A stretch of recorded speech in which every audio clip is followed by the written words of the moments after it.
So if you spent the night in your car, there's got to be a good story behind that. They got to. I mean, there is. It's an absolute guarantee. If you're sleeping in your car, it's not like you just, the bed was uncomfortable, so I hopped in the car. No. There's a wonderful reason that precedes those 6 hours that you were sleeping in your car. And for this mother of two in College Park, yes, Ted? It's funny that you said 6 hours because that's about how much sleep you would get if you were sleeping in your car. You're not getting a full 8. Right, exactly. Yeah. You're not getting the 8. This College Park mother of two, Latoya Monger, says, well, they're sleeping in their car because the house that they rented is infested with dozens and dozens of rats. It's ridiculous. We can't even sleep at night. We're sleeping in our car because we are scared of the rats. The landlord actually told her, hey, sorry, rodent and pest services and maintenance is responsibility. And that is true. Yeah, I mean, that is true, but also, have some decency, and were there rats there to begin with? Right. Is the conversation. But, there she is, Latoya, in College Park, sleeping in her car with her kids. So fine to be in the house during the day when you can actually see the rats, fend them off, but nobody wants to. You couldn't sleep anyway. As difficult as it is to sleep in your car, you couldn't sleep if you knew that there was going to be a rat running across your bed. Even if they weren't on you, you'd still I feel it. I can feel it. That phantom feeling. Ted, I had a similar situation having to do with a landlord-tenant situation where I had to sleep in my car. We had a house in Santa Rosa Beach that we had as a rental. And the people that moved in, they were shady from the start. I should have known that. Always, can't pay, going to pay on the 5th, going to pay on the 10th, and just decided he wasn't going to pay his rent at all. So 2 months went by per the contract. I had to wait 2 months for him not to pay his rent, then I can go get the house back.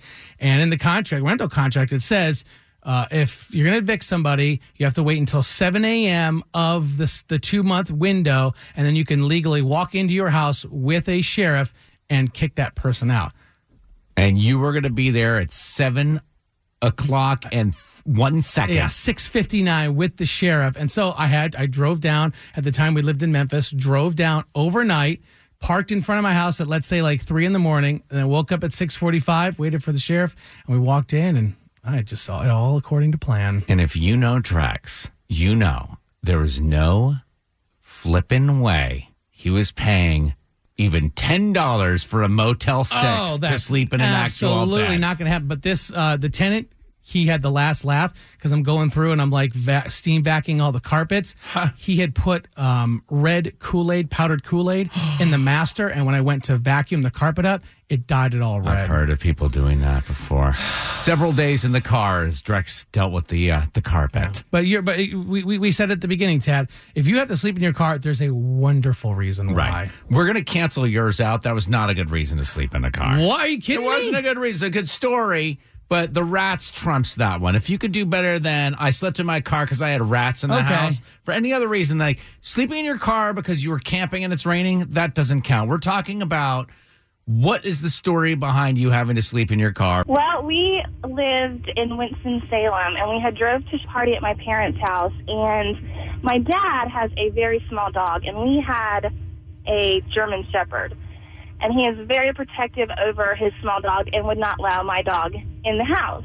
So in order to keep from having to drive all the way back to Winston-Salem, we decided we'd just sleep in a very small two-door car with our dog. All right. So, Ashley, this is a little car with a big dog. Too bad you didn't have the little dog. How does that all work, logistically? Who sleeps where? I slept front seat passenger. He slept in the driver's seat, and the dog tried to curl up in that little back seat, and they have in two doors. Sounds to me like the German Shepherd had it the worst. Well, Ted, I don't know how this would happen in your house, but in mine, my wife would be like, all right, hey, you take the dog and you go sleep in the car. Was there an option for that to happen? I think that was an option, but I treat my dog like my child, and my boyfriend yells at me all the time about it. Oh, Tad, that Nicole treats her dog better than her boyfriend. No question, right? Sometimes, yes. All the time. Yeah. Brad and Ackworth, how many of you slept in a car? There was 7 of us at the time. 7 people? You need details, Brad, details. We were camping out in Wisconsin. We had a tornado come through, and it missed us probably by, I'd say, a quarter mile, if not a little bit closer, and broke down the tents, and we all just piled in there and spent the night. Tad, that sounds like a lot of feet in faces situation. 7 people, even if it was one of those giant Woody wagons, you know those ones growing up, It right? sounds like a Tetris game. Oh, it was gross. One of my brothers had marshmallow. He was eating a marshmallow at the time and decided to sleep with it. And when we woke up, it was every. I mean, it was on my arms. I had some in my hair. I mean, he must have stuffed a ton of them. I don't know what he was doing, but we were eating s'mores at the time, and he just grabbed a bunch before we got in the car, stuffed them in his mouth, and fell asleep with them. What kind of a monster is Brad's brother? He's in jail now. We're a couple of big fellas, Drex. I mean, I can actually relate to that. Yeah. Listen, I don't know where my next meal is coming from. I'm going to stuff a bunch of like a squirrel in my